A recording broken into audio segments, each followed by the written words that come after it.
really so.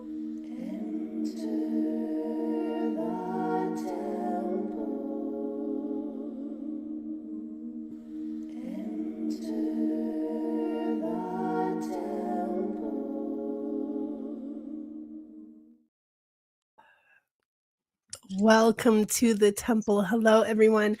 I am your high priestess today, Erin Saniva, and I am joined by the wonderful Lloyd Jones. So excited that she's here. Let us create our container. As we enter this temple, I welcome the presence of our higher selves. I welcome the presence of the highest consciousness into this space, highest love, highest compassion. I ask for the divine to hold us in the light today, and I welcome the benevolent teachers and weavers of the divine plan to grace this space, to support the expansion and sharing of spiritual experience and education. This is the place where we witness the work we talk about. We can be present for the unfolding of hearts returning to their true medicine. And you may be called to this space today because you are seeking connection to your divinity or simply to the divine, and you are ready to dive in to your inherent perfection. This is how we remember to heal, to walk the path of love, and to participate in the restoration of the divine plan on earth. And so it is. You know what? When you were saying that, I felt it in my heart chakra and in my sacral chakra. Like I could feel it, like well, we want to embody, you know, I'm so glad. Thank you for saying that. I'm so glad that you felt that. You are welcome. Yeah, I mean, as soon as you started, I could feel the chords. I could feel like a chord, just like, you know, and it was like it went through my solar plexus too, but it was like my heart and my sacral. I could feel it like. And thank you for that, because in my Akashic Alchemy class today, because I teach my class on Thursdays, I'm actually teaching chakra balancing today. Hey. That's awesome. That's awesome. Tell us about hi, everyone. Good morning, everyone. Can you Good morning, beautiful people. Yes, I see the comments. Hi, Donna. I see my people. Put it that way. Like, our ladies are here already. Our friends are here. Yay. Hi, Topher. Hi, Donna. Hi, Topher. Hi, Michelle. Hi, Lori. Yes. Yay. So tell us what is your process for chakra balancing? Well, like overview, so you don't like give it all away. Yeah, so my process basically is I use sound therapy in all that I do. So I use like my crystal bowls, my brass bowl. I also have a shamanic drum. With veg viscere, my little Viking. Yeah, yes, the little Viking in me. I love that. Yes, I did. So basically what I do is I tune into the person's energy, and I normally most people do 7 chakras, but I try to do the 12, depending on the time that I have. But I typically work it from the root up. So I typically start at the bottom, work my way up. I like to, when I get to the heart, I kind of stop and then because I like to work with both Mother Earth and Father Sky, if we call it that way. So what I do is when I'm coming up, when I get to the heart center, I like to stop there and then channel the light from above coming down and then have them kind of meet in the heart center. Because for me, I believe that, you know, people say the brain, but I believe it's the heart. The heart is that's where everything. So I kind of like to meet the energy. Crazy people. I tell people this is the CPU. This only projects. Mentally driven people think that this is the center of the universe. Totally. Yes. But I tell people this is just a CPU. This just projects whatever is going on inside, so you can look at it and be like, oh, okay, that's what. But everything really, connection, healing, everything happens from your heart. Because to me, if you're going to heal your chakras and you don't believe it in your heart that they're going to heal, it's not going to work. If you're going to go into the records and you don't believe in your heart that, you know what, this connection is from my heart center, it's not nothing you're doing spiritual. If your heart isn't in it, it's not going to work. Oh, 100%, 1000%. Absolutely. So that's my process for doing it. And then what I do is also in my crystal bowl, like my bowls, if I'm using my bowls, I always work with water, put water in it. But when I had just got Reiki certified, after every session, I would be throwing up violently. And then one day my guy said to me, boo boo, put water in the bowl. And I'm like, what? And they say, yeah. So what I do is when I'm doing the Reiki, the energy from the people, I literally filter it through the water. And then also on top of that, after I filter it, I always invite their spirit guides in and I ask them to amplify whatever energy and use it to heal other than their chakras, wherever in their etheric, spiritual, physical body it needs, because their guides know them more than me. Their guides have been there since, they left the monad. So their guides know exactly what's going on. I'm just a vessel. I'm just a messenger. I take the energy, pass it through me, pass it through them. And the water holds everything so that the water in your body isn't absorbing everything. And it's crazy sometimes when I'm finished. When I do, sometimes when I'm done, there are black flecks there you can see because I change the water every time. And then when I'm done, you can see little pieces of black dust sometimes. Not for everybody. You see little pieces, and then it makes me realize the water really cleanses. Like, wow. It makes me think of the Green Mile.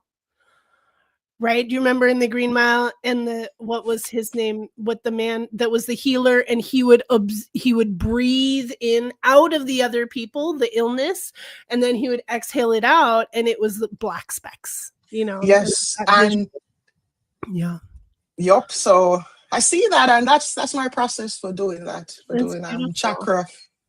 Yeah, yeah. So I've called you here today, Loy. Hi, Daisy. Hi, Daisy. I've called you here today because, I am really self-taught in I am too. Everything that I do. And I think it is so valuable to have conversations with other people, other psychics, to be like, how the hell do you do it? What's your process? How did you get here? How did you get knocked over the head wide open? You know what I mean? Like, what was obviously this is a whole Pandora's box that we're opening here. And so let's start at the beginning. Yeah. Like, what was your initiator? How did you know this was your path? And how did you develop your work? I'm so curious. All righty. So to start this, I have to start at the beginning. I've always, ever since I can, in Jamaica, we would say ever since I have sense, meaning ever since I can recall, I have always had my abilities. So I can recall being a young child, like pretty young, like before even probably walking and talking to passed on people, but I didn't understand they were passed on. But I think one of the defining moments was I was about 4 or 5, and I come from schools in the evening. In Jamaica, we call it basic school. They call it kindergarten here. So before that, let me explain. My grandfather has like 20 acres of land. He used to grow sugar cane.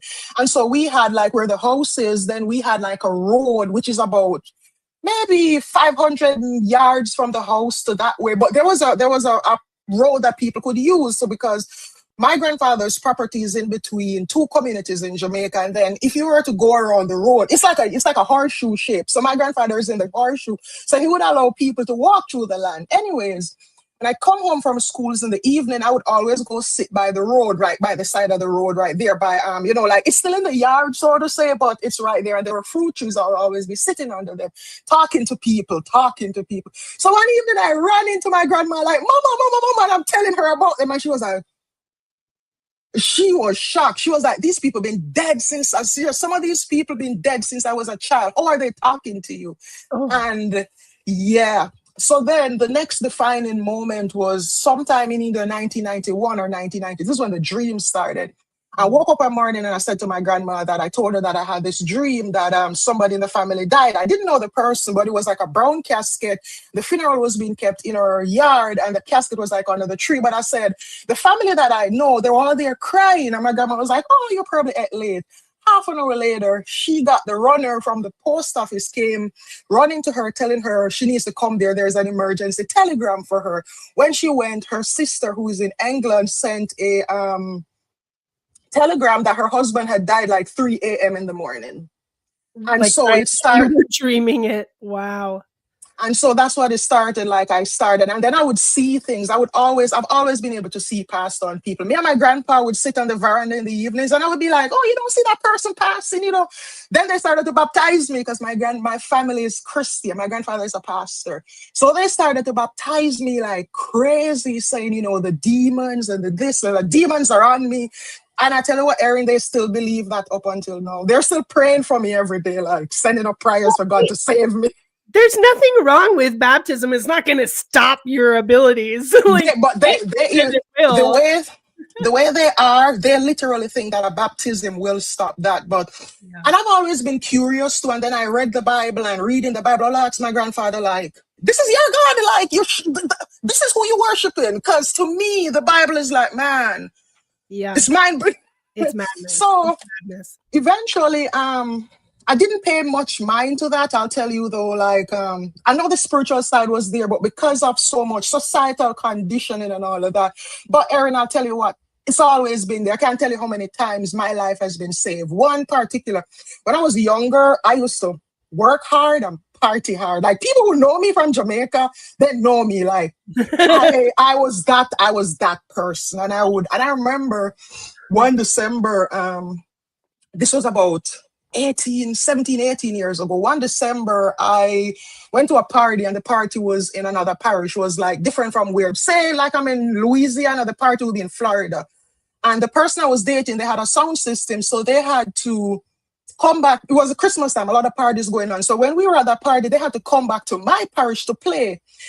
Being that I wasn't driving, and I'm the sound person's girlfriend, I got all the liquor, and I drank. And I remember getting into the car, and I was going to go in the front seat, and I'm like, nah, I want to relax in the back.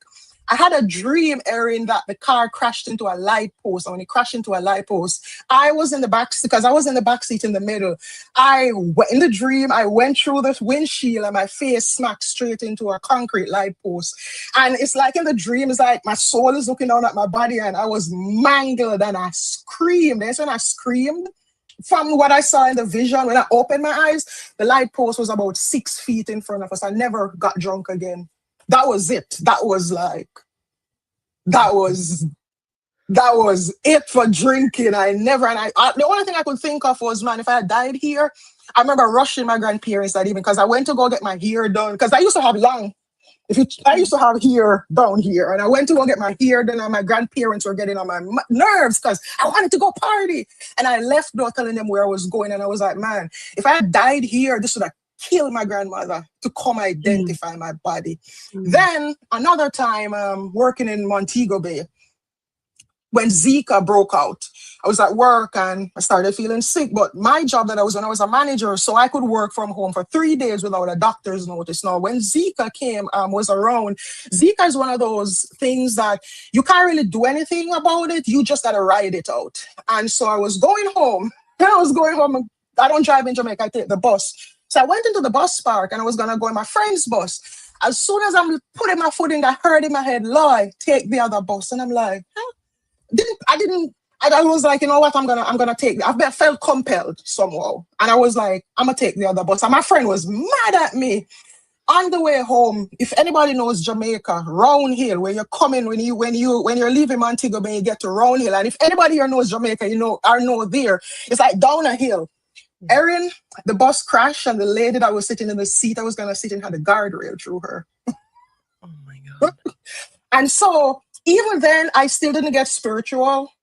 I came here, it was 2016, 2017. Let me pause you. What is your response in that moment? Are you I was like praise something, or I'll tell you what, Erin, because to me, I realized that I was spared, but I will tell you what, I still was deep under societal conditioning. So I didn't really, so many things happened in my life that is since I got awakened that I look back and I'm like, holy hell.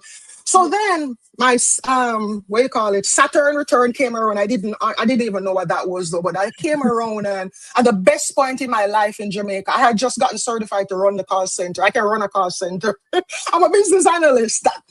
And at that point, for some reason, when 2016 came in, I just had something in me told me, you need to leave Jamaica. And I'm like, I don't understand why. Like, man, I'm happy. My pay is like, but I couldn't, I just had this feeling inside me that I had to leave. I had to come to America. So I came here, and man, life started lifing like, and I remember crying out to God one night, like, God, are you there? Because this is bullshit. Like I'm like, you took me from Jamaica and to come here and to be going through all of paradise and put me yeah. in the devil's lap. And I heard in my head, you'll understand. Like when I heard it in my head saying to me, like, you'll understand. I was looking at her and I was living with a housemate and I called her. I'm like, did you say something? And I think one of the turning points, and this is gonna sound crazy, was when COVID had just started, a little bit before COVID started, 2019. For some reason, every time I go on Facebook, psychic stuff would come up, and I'm like, what the hell? Like, I've never seen any of this stuff, and but it will always just be popping up. So one day I saw a lady doing a reading, and Loy was evil, I'll tell you that. Loy was a 4 Scorpio placements in the unhealed. Yeah, the unhealed Loy. I went to it, I'm like, I'm gonna troll this lady today, like. And Erin, the first thing she said to me, she said, the accident should have killed you. She said, yeah, that dream you had, that vision with that accident, but she said you couldn't die because you haven't even started your purpose. She says, I wish you could see you. And I'm like, and this time was crazy because I never used my real name on Facebook and I didn't have a profile photo of me. So it was like, I was like, oh, that was the first thing she said to me. She said, she was there and I'm like, I want to read in, and out of she had about 200 people in her life. And for some reason, my one comment, she saw it. And she says, Lloyd, she's whatever the name I had at the time, whatever, I had some pseudonym or something. And she says, yeah, she says, you should have, the accident should have killed you. She said that was it, you should. And she said, but you couldn't have died because the purpose that you're here to fulfill, you haven't stepped into that purpose as yet. And then the January, I went to the person I was with at the time, my ex took me to Barnes and Noble. And he took me to Barnes and Noble. We were downstairs, and I tell you what, I'm scared of escalators. As I'm 40 and I'm scared of escalators still. That's okay. That's okay. So I'm down there, I'm in the Barnes and Noble, and it's like, I keep looking upstairs and I keep feeling like something is up there for me. And I'm like, man. So Erin, I'm standing by the escalator and I wait until there was nobody around and I started going. When I got to the top, I found the metaphysical section and I was amazed because I knew a little bit about the occult because my grandfather, he would study like what do you call it, the farmers' almanacs and so on, like, but I didn't know much. But I was up there and then walk around, found the metaphysical section, and there's the first time I started seeing decks. That was the start of the 85 journey, Erin. And I saw Colette Baron Reed's what was her deck? The something oracle, the map oracle or something like that. I don't remember the name of it. It's in one of my bags. But I saw the deck and it was going like this. It just was blinking on the thingy, and I took it up, and even the person I was with at the time says, what are you doing with that? Like, I know you love books. And I was like, I don't know, but I feel like I need to go home with this deck today. And bought the deck and I went home. The first 3 cards I pulled were so accurate I hid the deck. And then he would ask me, where's the deck you bought? I'm like, I don't know. I don't know. Then COVID happened and I lost my job, and I don't know, Erin, I literally just started posting memes. That's how I really started. And I didn't even start on I started on my business page, posting memes. And one day, it's like one Sunday, I just felt like, you know what? Just ask on here if anyone would want a card, because I wanted to test, like, let me see. And so I started asking, like, who wants a card? The first reading I did, 1 card took me 3 days. And literally just...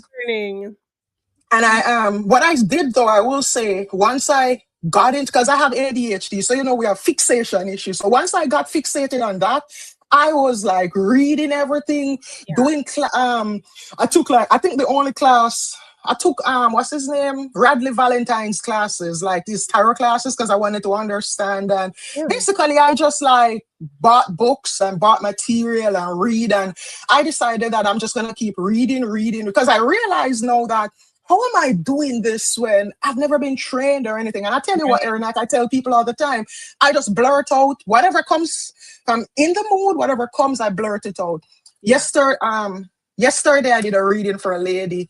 When I'm doing the reading and I'm shuffling the cards for her, said to her that you're from Lyria. It just popped up in my head because in my head I just saw the constellation, because that's how I see the stuff. I saw the constellation. I said to her, you're from Lyria.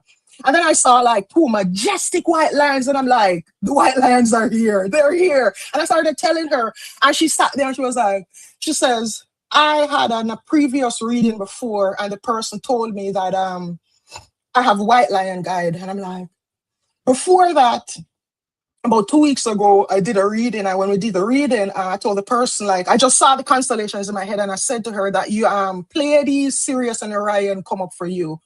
And 2 weeks later, she did her galactic astrology. And when she did her galactic astrology and she sent it to me, the three places that I saw in my head, those were on it. So for me, Erin, how I do this, I don't know. All I know is if I sit here, when I tune in, what I see, what I feel, what I hear, even if it sounds crazy, I just blurt it out. I just say, listen, this is what I'm getting.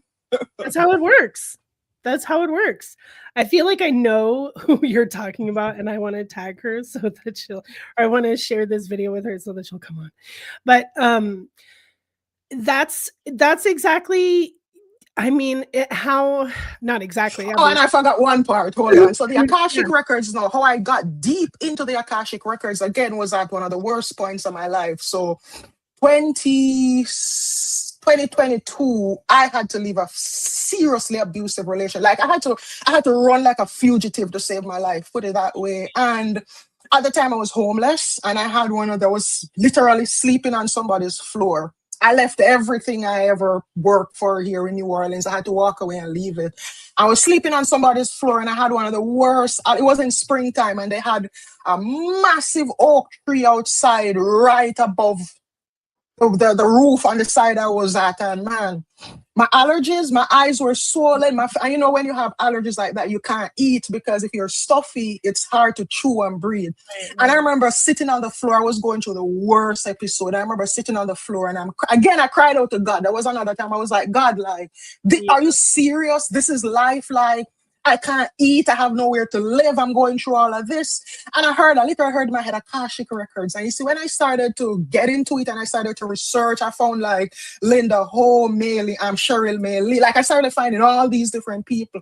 And so when the first time I got into my Akashic records, I started to check, I found out that my allergies were from being burnt at the stake. So during the bubonic, it was like, during the bubonic plague, what I saw was, and this took me quite a while. It took me a while to really see everything, because even though I knew that it wasn't happening, there's nothing that can prepare you for seeing yourself being burnt alive.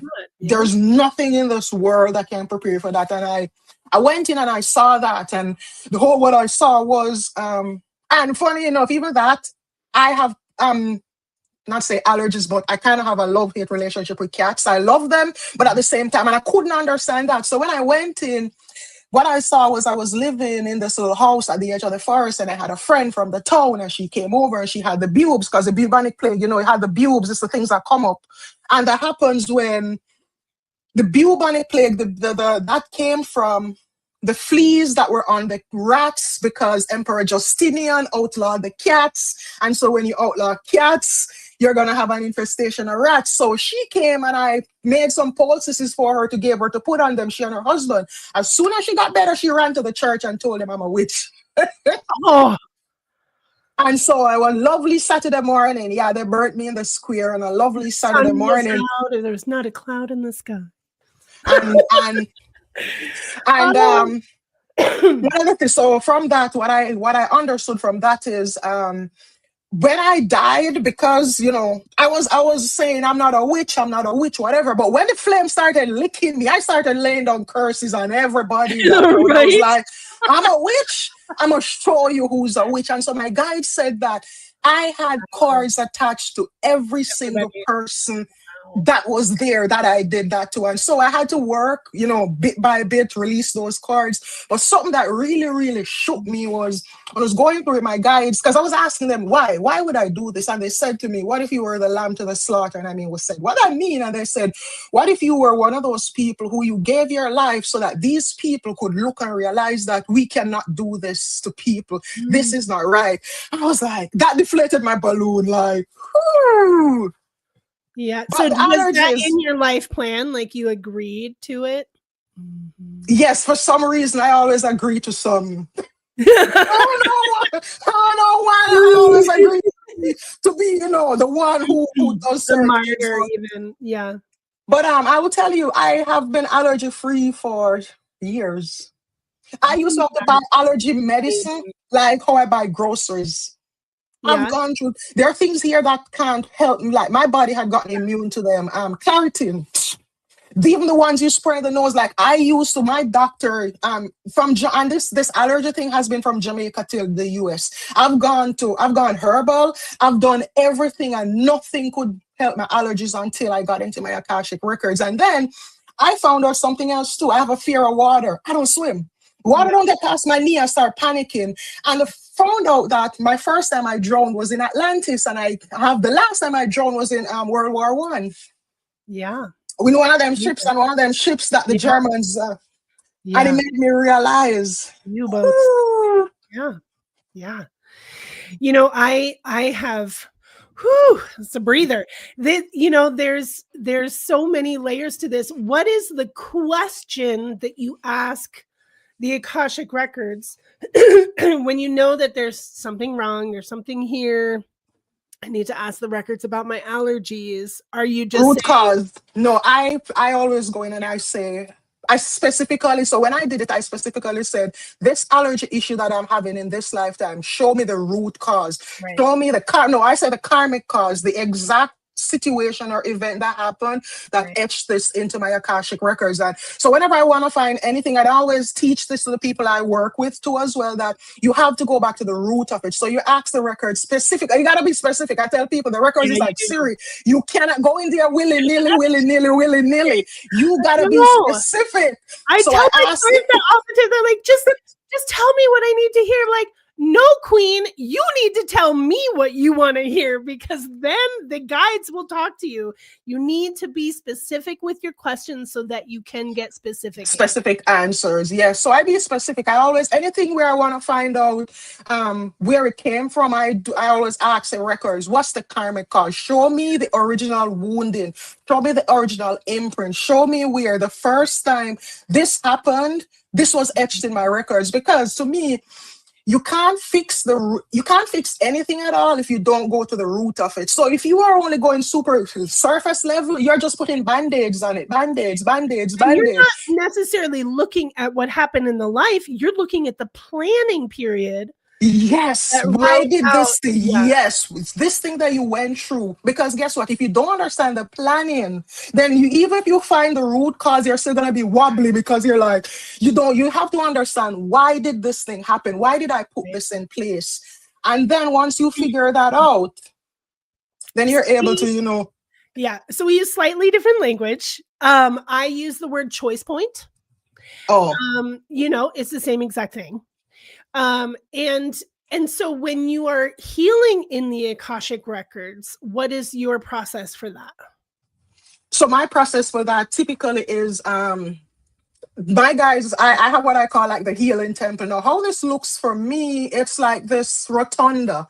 Every time I see, so it's like a circular, it's a circular thingy, and in the roof of it, it's all different crystals, but in the middle, it's like where the person, so I imagine the person, or I tell the person to imagine themselves standing there in that middle, and then whatever guides or so they need to heal them will actually come in and, heal their body, so to say. Sometimes I get people where they need to go to the void, so to say, if you get what I mean. It's like whatever is going on is so traumatic that they need a little rest period before because they can't go to healing if they're full of holes. You get what I mean?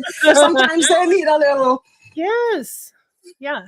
And in human time, it's like 5 minutes, but their spirit is receiving everything that they need. Yeah. Mm-hmm. So that's what the healing place looks like. Every time I do a healing, that's how it pops up for me. Like I just see this, all these like different crystals, and but the way they do it, it's like the lights come together like this, kind of like a V.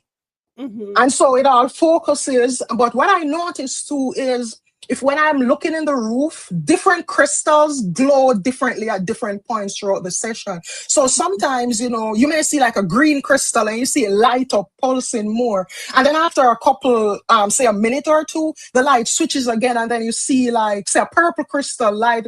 And to me, that kind of shows, each crystal lighting up is like correlating to a different part of their body. So it shows me what's going on. Like, and I feel like it gives me an understanding of, this is the different types of healing that they've gotten. Wow. So you're obviously clairvoyant. Tell me about your clairs. I see things, I hear things. Yeah, you're like, it's my whole being. And I say it all depends. It all depends. My clears kind of work weird, I will say. Like, I'll be doing, all right, so sometimes I'll be doing a reading for someone, and instead of seeing things, I'm just feeling things in my body. Like, example, about a month ago, so I was doing a reading, and as soon as I sat down, like I came and I sat down and I did my little blessing and I started, my knee started killing. I wasn't seeing, for some reason, I wasn't seeing anything, but my knee started killing me, and I'm like, what's going on with your knee? They just had knee surgery. Yeah. And it's like I could feel it, like I'm sitting here and I couldn't straighten my leg. Then sometimes the clairvoyance, so how that will work, one of the most vivid ones I can say is a couple of years ago, I was funny enough, I was on Facebook Live doing a reading, and this lady came on and she said she wants a reading, what's going on, her, something about her mother. And immediately as soon as she said that, I had this scene in my head of a lady being on a field, and the entire field was on fire, and she was trying to outrun the fire, and eventually the fire caught up to her. Now, they didn't show me her getting burnt up, whatever, but when the fire caught up to her, she turned into a phoenix and she went up into the sky. And when I told the lady started crying. She says that 2 weeks ago, her mother burned to death in her house, and they found her clawing at the front door trying to come out. And even when she said that to me, I immediately heard in my head to tell her that she's at peace, she's happy. Like, this had to happen. This was her chosen method of exiting. Another time I was doing a reading, near to the end of the reading, I just saw in my head, like, the man, like this lady, she had lost her husband, and so she was struggling with it. And at the end of the reading, the man just gave me a sunflower, and he says, just give this to her. And when I said to her that he's giving me a sunflower to give to her, she started crying. She called her daughter, and she said to her daughter, come here. And when her daughter came, she said to her daughter, pull your shirt.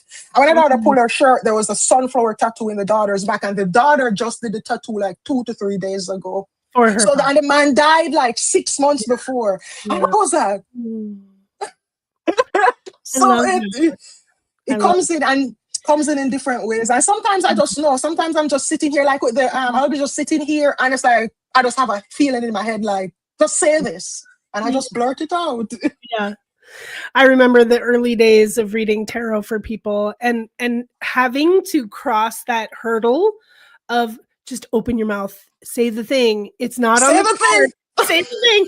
It's not on the card. We know it's not on the card, but you're hearing it, you're seeing it, however you're say the thing, and it would always be that thing that hadn't, maybe it was, a flower or the sun or some symbol that would jump out at me that had nothing to do with the meaning of the card, but it had everything to do with what this person was going through. And I wouldn't know that unless I would say the thing. And then they would be like, oh my God, this, and this, I love that, Erin. And that is why, for me, I tell you what, I have 80 decks, but if I can't tell you what's in the guidebooks, because for me, I practice I don't use the guidebooks, because when I say I pull a tarot card, or I have a tarot card here, the Hangman. Yeah. No, the book will tell you that, the Hangman is about observation and all of that. But sometimes when you look at the card, for me, sometimes a particular part of the card starts glowing. And that is something. So I will tell you, to Erin, I don't do spreads.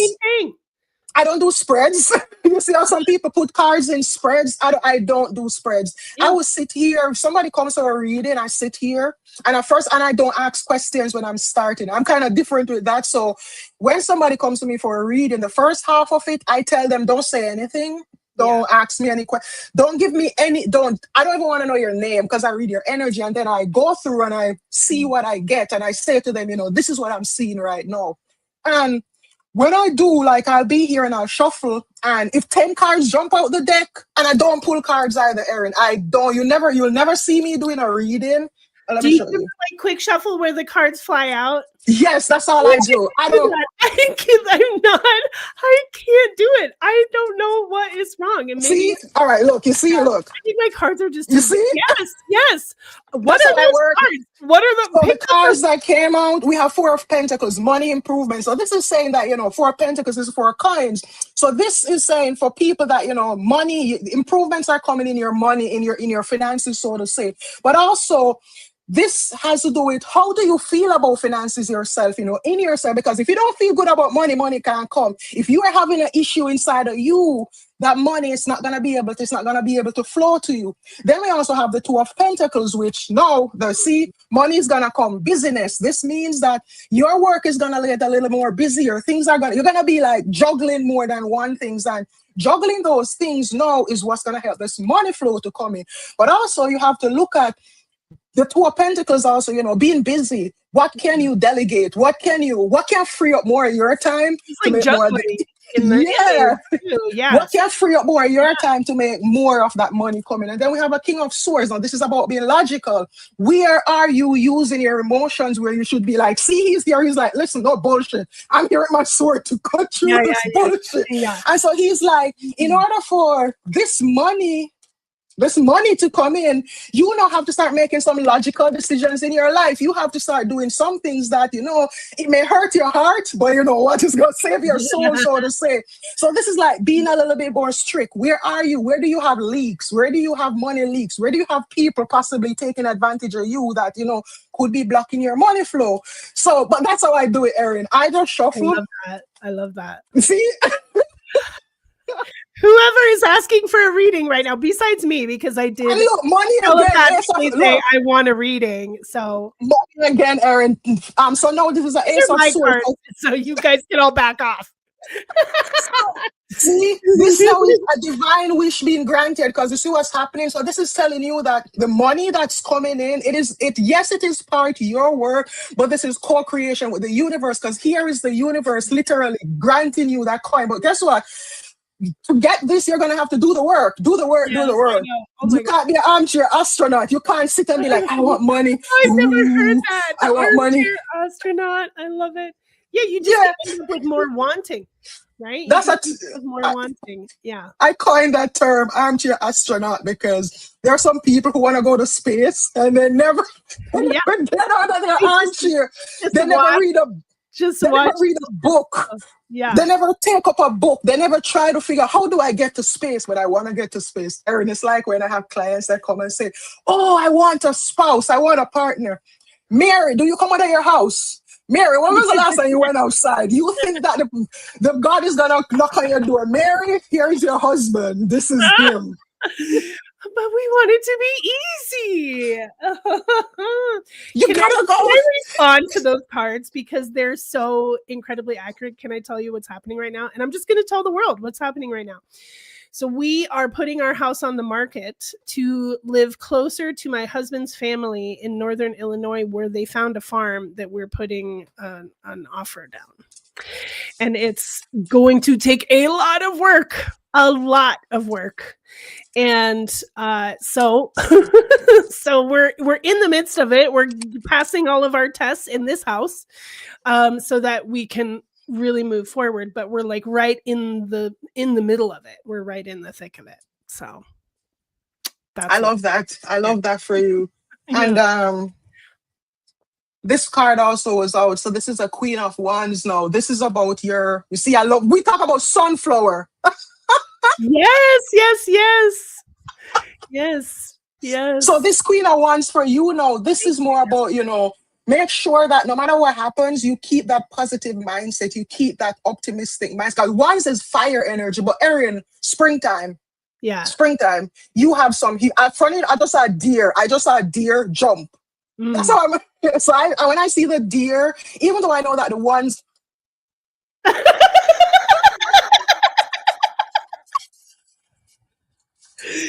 Go on.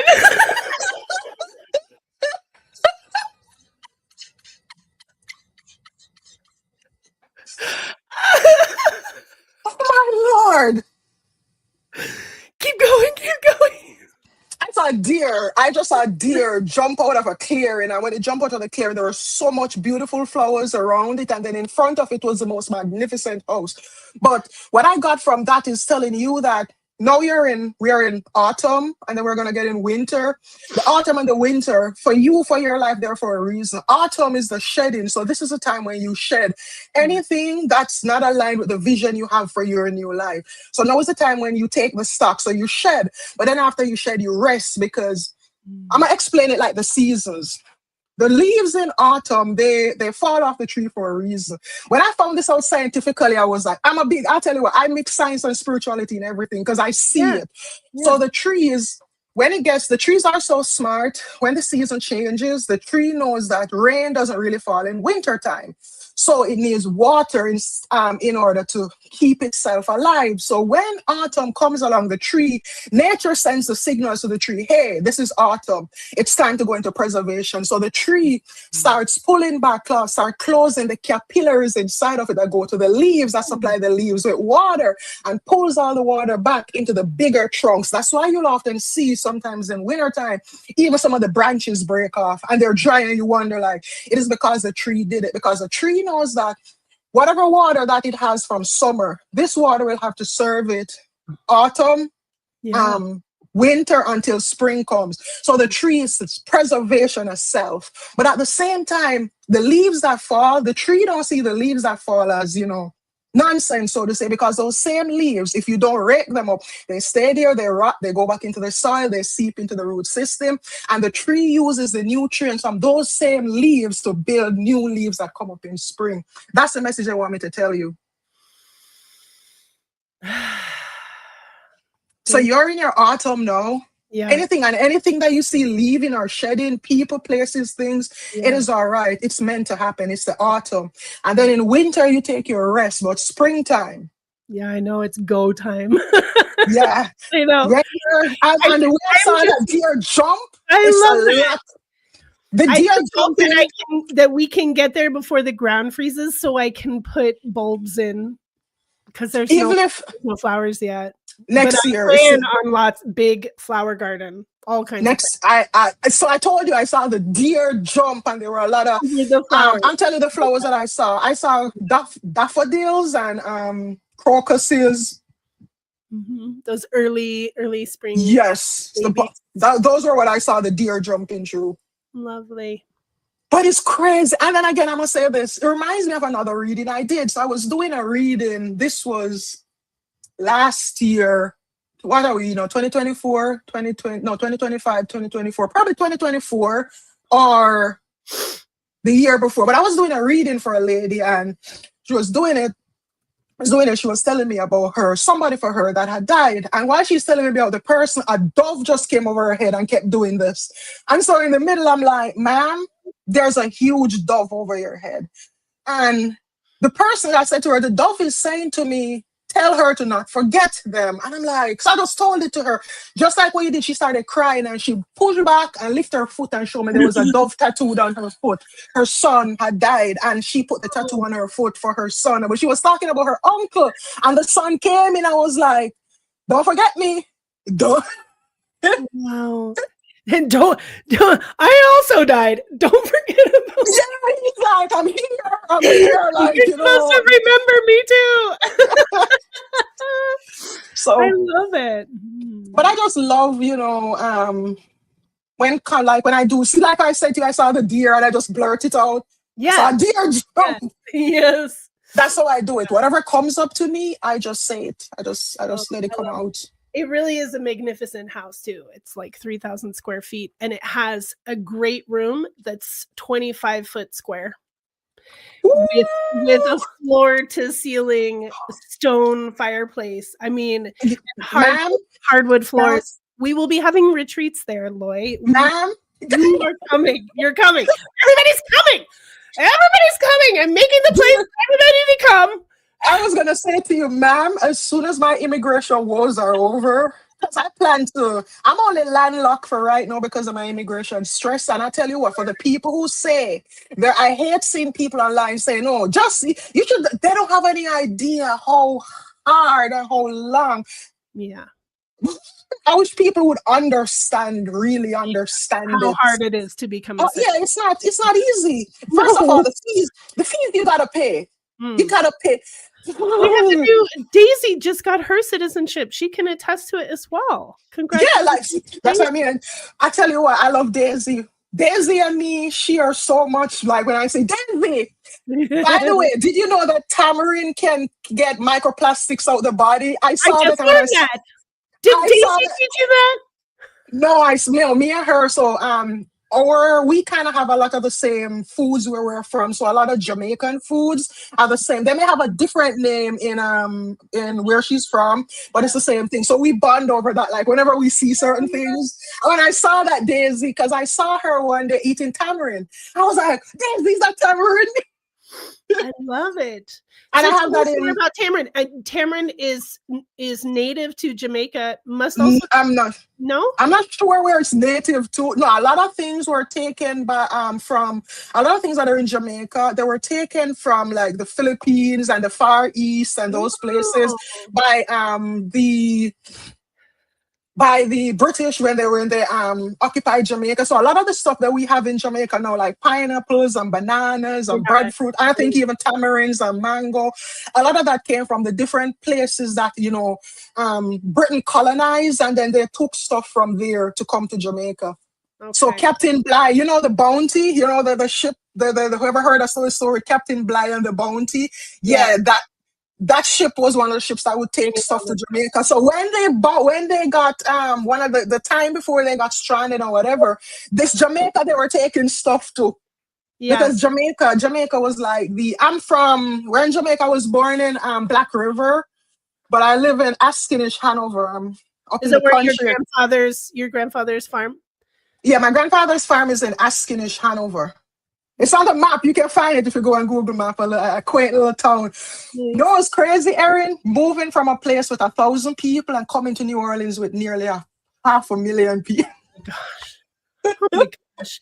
So how far are you into your immigration process? Where are you at with that? Well, it should be about maybe, tell you what, it's a lawyer. Jesus Christ. It's the It's a lawyer. lawyer. Yeah. That's the only thing. Like, right? If the lawyer were just work a little bit faster, please, sir. As a matter of fact, I'm gonna call him when I get off of here. But I am nearly at the finish line. But it's just some of these processes they take a long time. And my one is not via marriage or anything. My one is different, so my process takes a little bit longer. Sure. But I'm not saying that Daisy took the easy road, but no. And I tell you what, if that had happened for me, I would have loved it. I would have 100% loved it if that had happened for me. But I love her love with her husband. I love seeing all the time, man. Listen, every time there are certain people she's one of the people on my favorites. So when I go on Facebook, because I curate my Facebook. Yeah, me too. I curate it to what I want to see. So when I go on, Daisy, most time in the morning is one of the first persons because her flowers. And I tell her that I really, really love that because my grandmother is a flower person too. So I grew up in a garden, basically, like flowers. It was something funny. I was really skinny. I was small and skinny when I was growing up. And so anywhere my grandmother would go and she would take me and she would see flowers, she would send me to go steal the flowers. So crawl on the fences. Anywhere she goes and she sees a flower that she wants, she would send me like. I love it so much. My grandmother would send me into the cornfields to steal the neighbor's corn. That's in Nebraska. Hold on. I'm gonna show you something. On? I don't know if you can see right here. There's a scar. I was trying to show you. So my grandfather, I told him my grandpa has 20 acres of land. 20 acres of, I think, have sugar cane on it. But other than the sugar, because there are different types of sugar cane, people don't know. You have sugar cane that's just for making sugar, and you have sugar cane for eating. It's two types. So the sugar cane for making sugar is really hard, but the sugar content is super high. The other one, and the sugar cane for making sugar, the joints are short like this typically. Now, when the other ones, and they probably don't grow thicker than this. But then the other big ones are for eating. So It's a sugarcane farming community. We have sugarcane. The neighbors have sugarcane. Holiday time, and my cousins came to visit. Tell me why we went to go steal the neighbor's cane. So I was the lookout in the road because we went to go steal it, and we were like in the corner. So we chose the corner because where it is, you can see down the road and you can see up the road. So my cousins are in the cane field and I'm the lookout. So when they cut the cane and throw it for some reason, I don't know if you know, when they cut cane, they cut it slant like this most times. It's not straight across. Dangerous too. So the cane, the sharp end, they Yeah. cut the cane. There's say Erin, when they throw it right here. Oh. You see, when I went home, my grandma paddled me. For getting hurt or for stealing the sugar cane? For stealing. Because my grandmother is like, your grandfather has 20 acres of cane right there. Listen, the cane is in the yard, and we came out of the yard and went up the road. But you said it was different cane. Is tastier cane? You know what's funny? Stealing it. It wasn't even a tastier cane. It was a hard, tough sugar cane. That's why my grandmother. That's why she paddled me. She was like, if it were a good cane, I would understand. But you got yourself deaf. Listen, growing up, I tell you, I was a terror. I was good in some ways, but right now I have a sink right here. My finger, if I do this, my finger is in it. Because my grandma used to tell me, don't climb on the veranda railing. And what was nicer than climbing on it and going like, I fell out. I can see you. Daisy says the adrenaline makes it sweeter. I believe it. I had ADHD, and so because of that, I couldn't keep still. But back then in Jamaica, they didn't understand ADHD, so they said that I was hyperactive. Right. And so I tell you the amount of times I've gotten beaten for keeping still. Like my grandma take me places, and yeah, I can't keep still. Even now, I can't keep still. Oh no. Yeah. Well, let's. You want to do readings for our friends? Sure. Why not? Why not? Let's do. Glad you're back, Chantal. Let's do a number. Oh yes, I love numbers. 1, 2, 3, and 4. Let's just do 1 through 4. Everybody pick a number. Are you a 1? Are you a 2? Are you a 3? Are you a 4? Feel that resonance. I always go for the 4. I always go for the 4 for some reason for myself, so everybody knows that 4 is mine. Put your number in the comments so that the universe can hold that number for you. Did I tell you, Erin, that some people on here may know that I have my own decks now, but they are digital. Talk about what you've done. Tell us. They aren't physical as yet. They're still digital, but I have a digital system. I know what I can do one better. Do you want me to show you guys? Because I can show you instead of I'm not good at you want to show us? Yeah. So hold on. Let me see if I can find it. Do I have to do anything for you to share your screen? No, you don't have to. Okay. I just don't know why my system. Hold on. My thing was stuck. I don't know. Why are you stuck? What are you doing? For some reason, my mouse ain't swiping. Huh. Oh, something must be going on with it. Hold on. So let me find the tab we are on. Oh, those is that for present, share screen. I know she has all these skills within her. I tell you what, Erin, you're right with that. And actually, so cool. Every job that I've ever done, I feel like all the jobs that I've done in my life, those jobs have helped me to single-handedly create and do everything you see out there from me, website, everything. I do it myself. Yeah. And it's So do you ever use AI with creating things to help you do that? To coding. I use it for coding. Okay. So I'm gonna show you. So see, like this is this wheel here. It's a coded wheel. So when I'm coding, I give AI the I give AI the code, like say I wanted to code, like, all right, I want you to code. I give it the list of the names, like all the names you see on the wheel here. I give it all the information and I'm like, all right, I want you to take this information and I want you to create me a wheel. And then I give it the parameters, like I want you to create me a wheel that whenever I spin, it pulls, all right, you see like it's spin now. Mm-hmm. And it pulls a card. I don't know, my mouse not scrolling. That is weird. Why are you not connected? So pull a card. See, this one says Maldek. So what I use the AI for is to make sure that when it spins and it pulls a card, it brings up this information so you can see this information. Now let me show you something else. Hold on. Let's use this one. Wow. So basically, no. So the other way I use the AI is, so here now, this is when you're doing a reading. So this is for a 3-card reading. So I use the AI to code it so that it works like a regular deck. So every time you spin, if you're doing a 3-card reading, you spin future self, this card comes out of the deck. And this is your card from your deck. Yes, this is all my work. So amazing. Now where you get this card, now you can come here. This is AI. I used to do this as well, the coding. So you can come here and you can, what was this card? Future self. So you can put future self, whatever the card is, and you put the information about the card. And then you can do that for all of the cards. And then when you're finished, you can actually save the entry. So every time that you come back, see, the last time I did a reading for myself using this spread was August the 20th at 6:30 p.m.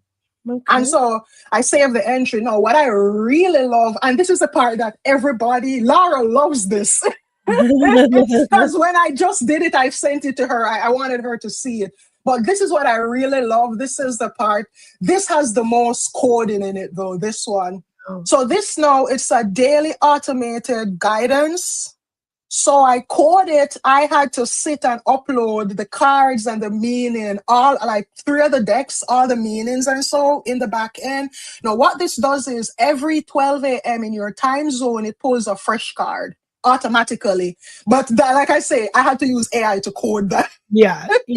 And so you get a card, but the beautiful thing is, look, you can track it. So today my card is solar plexus chakra. And I can come down here, and today's date is August the 9th. And the deck this came from was, which deck? Hold on. I don't know, my thingy. Akashic Alchemy was yeah, so Akashic Alchemy. And then I can choose how I feel. I'm joyful today. And then I put the card, and then whatever meaning, whatever reflection, and then I mark this. Is this an app or is this at your website? It's not an app, is it? I want to develop it as an app, but it's on my platform that I use. Is it then LoyJones.com? Yeah, it's on LoyJones, but this is kind of different. So yes, it's on LoyJones.com, but if people pay for it, because I have people that have paid for it, I have to give people access so they can't see this, so to say. But if you go on LoyJones.com, there's a part. If you pull my website up, I can't even find my website right now. Yeah, I got it. Do you see where it says free readings? Oh, I'm not looking at it.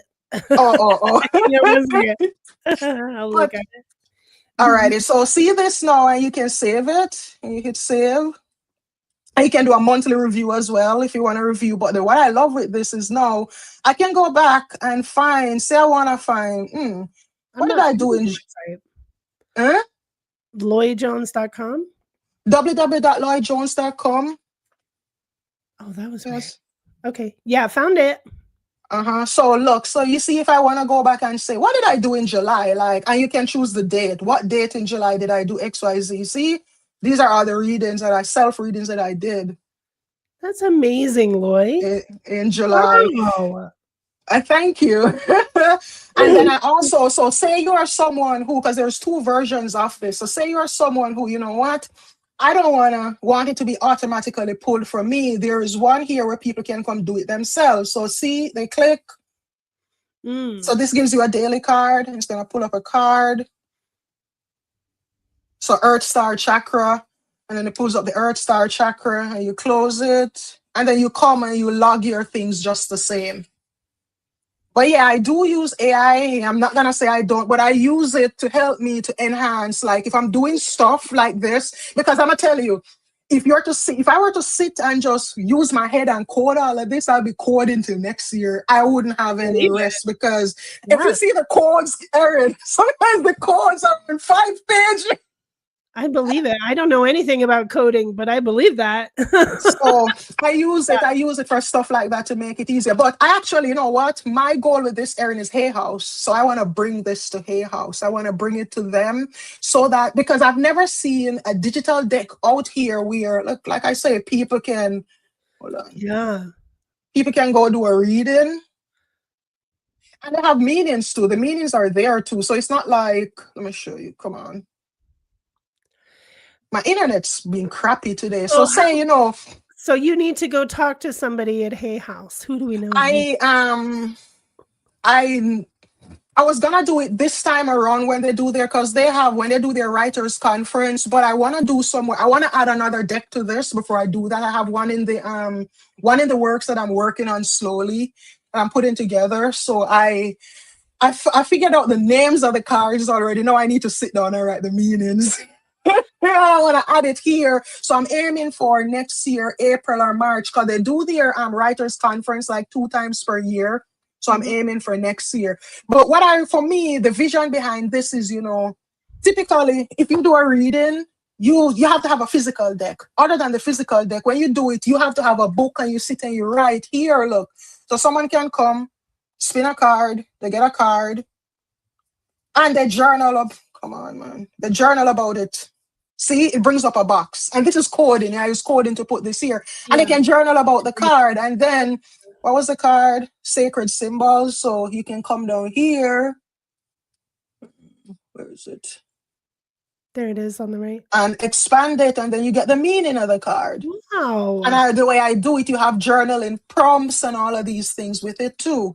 Because for me, Erin, when I do readings, I don't just like to do a reading and tell you the card means like this, whatever, whatever, whatever. I like to give you questions that make you think about how can I apply this knowledge to my life? How can, I like to make people think.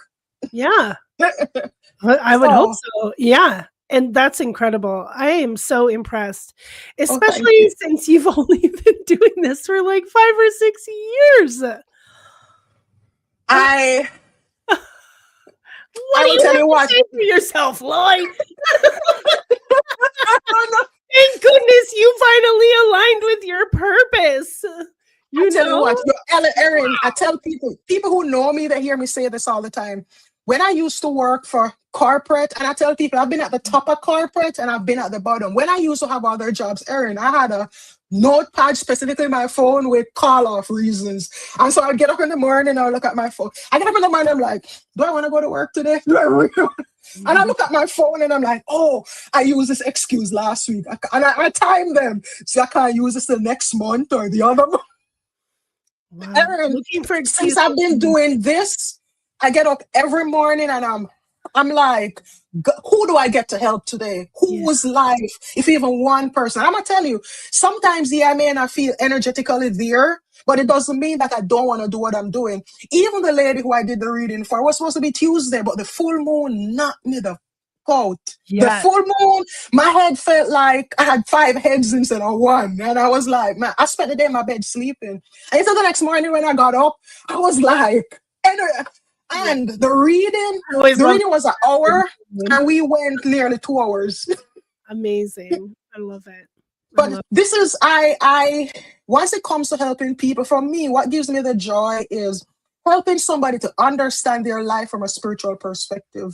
Help them understand what's going on, why it's going on, the spiritual reasons, why did you choose to have this thing occur in your life? Life's not happening to you, it's happening for you. So what is it teaching you?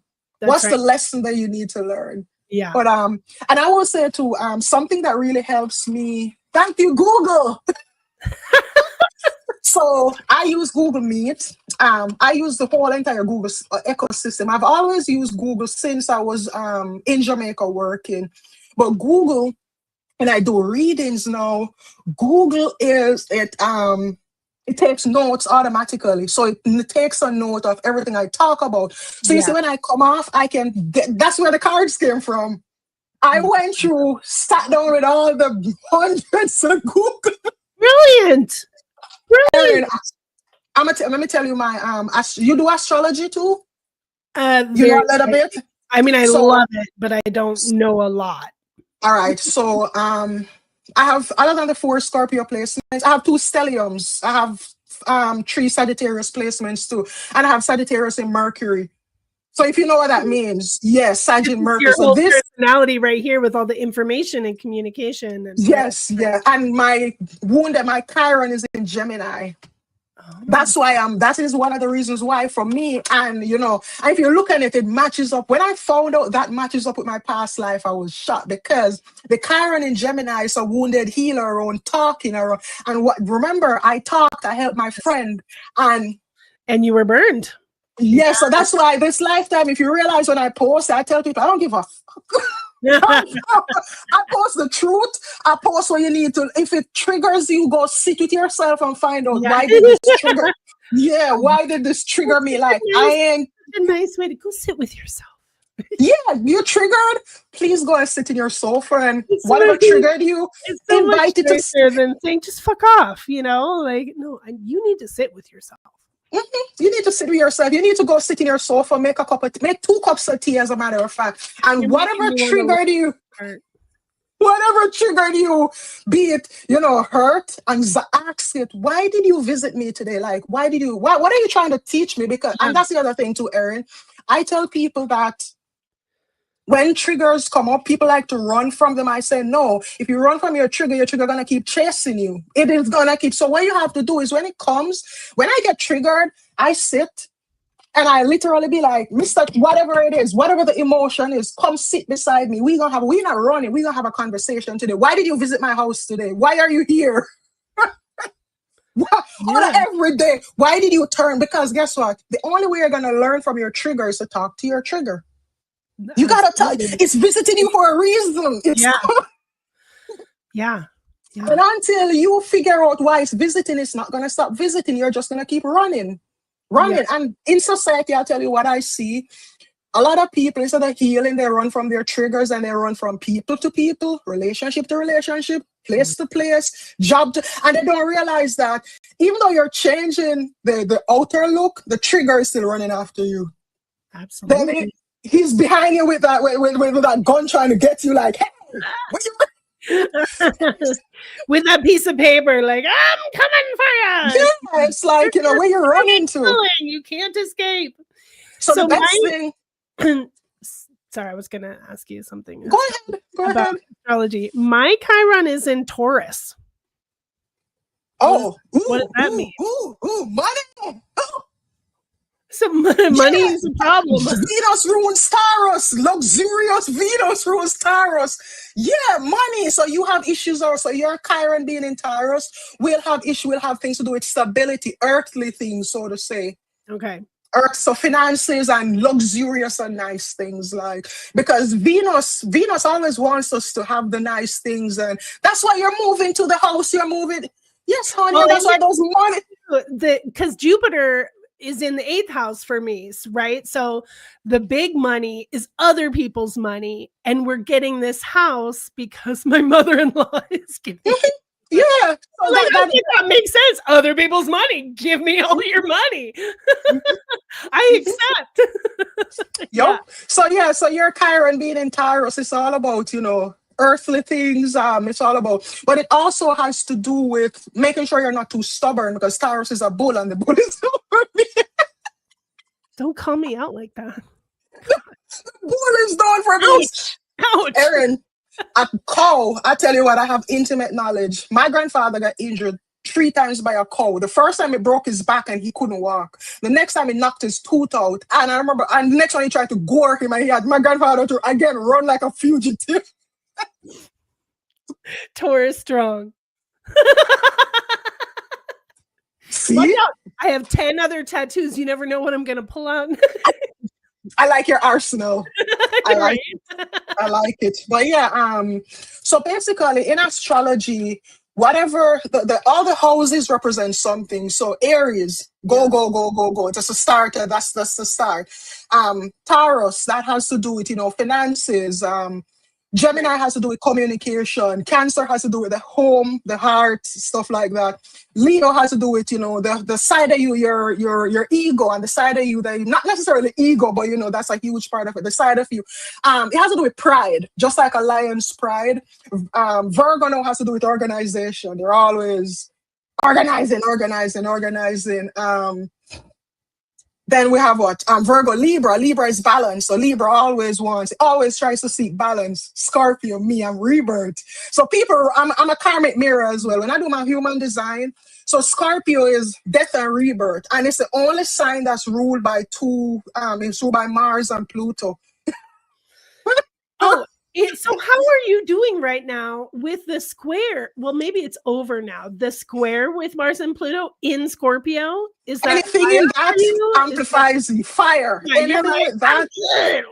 Yeah, anything with that? Yeah, I'm in a mood right now where I feel like, I tell you what, I'm in my creative phase right now. So that's why I'm like doing the deck, and I have like other things going on. Like I'm hardly sleeping because I'm like my brain is like wow. And my strongest Scorpio placement, I have Pluto in Scorpio. So I'm literally here.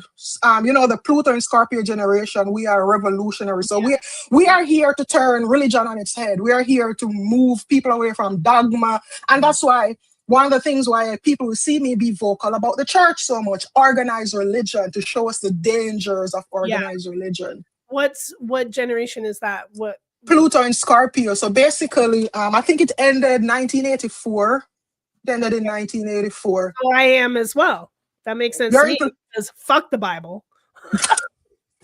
Listen, when me and you can talk about, the first thing I like to tell people is that, listen, the Bible started on a lie. You just told me that. Here we go, everybody. Here we go. You just told me that in the beginning, nobody was here. Then your God created Adam, and he created Eve from Adam's rib. And until then, until now, no other woman ever came out of a man. The rib womb, shut up. What happened to the rib womb? I've never. How does that even happen? That's what I'm saying. But you made him first out of mud, of course. But then you took his rib. Yeah, and create a woman. So anyways, going on now, you just told me that there was nobody here. You create Adam and Eve. Adam and Eve have, two sons, Cain and Abel at this point. So Cain killed Abel and he's turned out of the garden. And then he found wives of the land. So where were these wives? Monkey wife? Were they monkey wives? Chimpanzee wife? Elephant wife? It makes sense time and time again. And like you could literally open the Bible, and I have 4 copies and I've never read it. Okay. I've been given Bibles. I bought the translation that's from Aramaic to English so that I could get past all of the bullshit and translation and everything. And, and even like raised by a Christian pastor who didn't have a church. He wasn't a pastor. He was a priest, but he was also a bishop, but of a hidden kind of sect. And so he did not preach the Bible. We did not go to church. He simply said, Jesus is your friend. Mother Mary is here to help you. Call on them for help. That's what I was raised with. That is the beauty of what I got to interpret. Oh, this is Christianity? Cool. Great. Woo. I'm happy for you. Little did I know. Listen, my grandfather terrorized me with revelation. Do you know as a child how it hurts to hear your grandfather tell you that you're a bad child, and because you're a bad child and you don't listen to God? In Revelation, he told me that I'm going to want to die. And I'm not, because a beast gonna come out of the sea and eat all of my flesh off of me. And then when I try to kill myself, I can't die because I gotta be in the lake of fire for 1,000 years. So I asked my grandfather, this is your God. This is your God. Something else I take offense to, more than one. You see the part with when he's testing Abraham, when he wants Abraham to stab Isaac, get you imagining, you have your son and you in your bed sleeping. You hear somebody say, Aaron, go outside and make a fire and put your son on it and stab him in his heart and then burn him so I can smell the sweet fragrance. And I like to ask people, I always ask Christians, have you ever smelled a dead body being cremated? You know that I smelled, the first time I smelled that, Erin, I did not eat meat for about a year because it smells like goddamn barbecue. It Yeah. smells like a bad type of barbecue. The next part I have an issue with is when they say crystals are demonic. And I'm like, but you want to go to heaven that's made out of precious stones. What do you think the precious stones are? Yeah. And then I said, if crystals are demonic, why did God give Aaron, when they were making the breastplate, so to say, why did he give him those 12 crystals? Why did he tell him to tie a piece of amethyst right in his forehead right here so they can always remember the scriptures?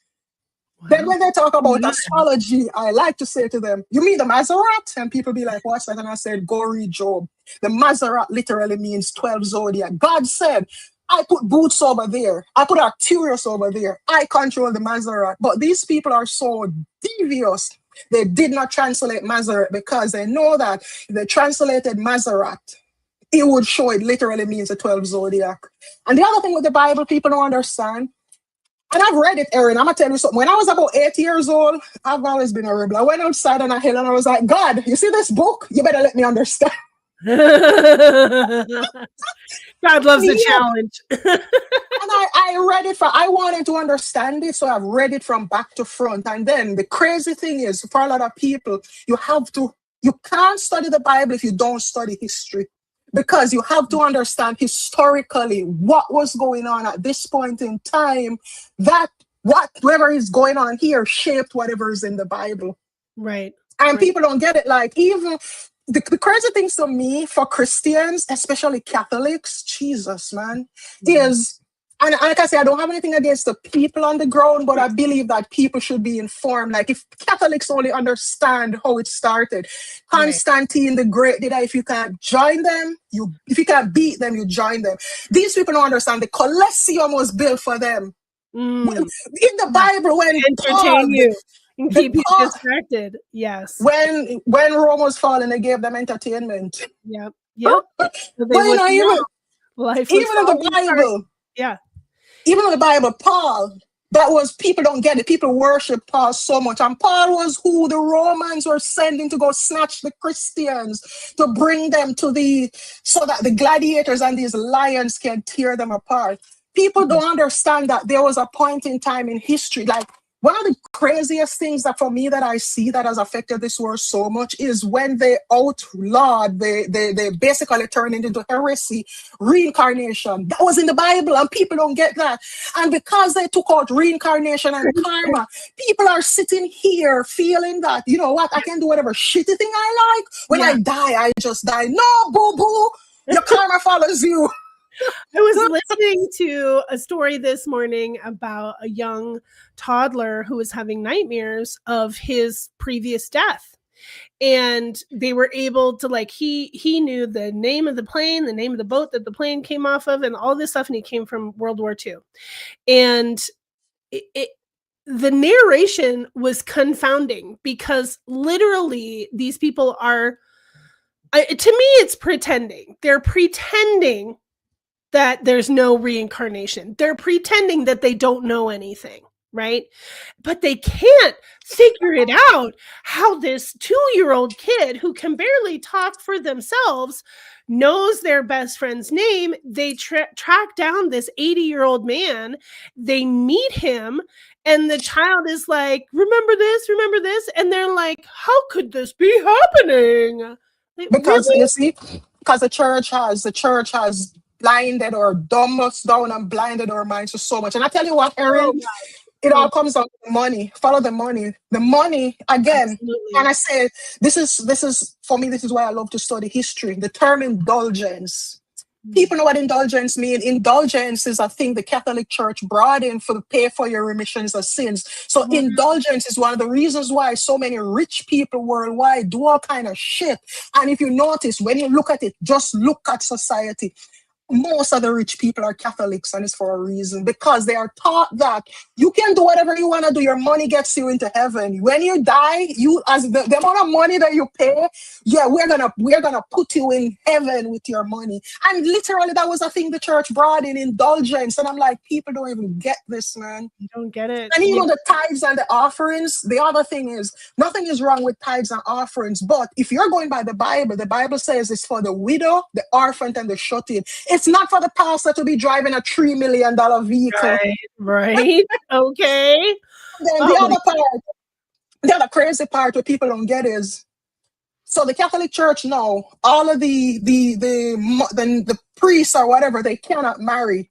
And do you know that was a rule they brought in? Because before they could marry, but what was happening is that if you marry and you have a wife and a family and you accumulate wealth and you die, the wealth doesn't go to the church, the wealth goes to your family. And the church wanted to keep the wealth among themselves, so they made it outlawed for marital, for them to marry and have family. So now, if you notice, the priests they will live somewhere, and the church, the priests, they don't have, people think they don't have anything for themselves. It's all the church's property. So yeah, you may see your priest driving, you may see him living in a house, but it's not his. Yeah. And all the money that he gets in the congregation has to go back to the church. So even when he dies, he has this nothing. Is only for Catholic, right?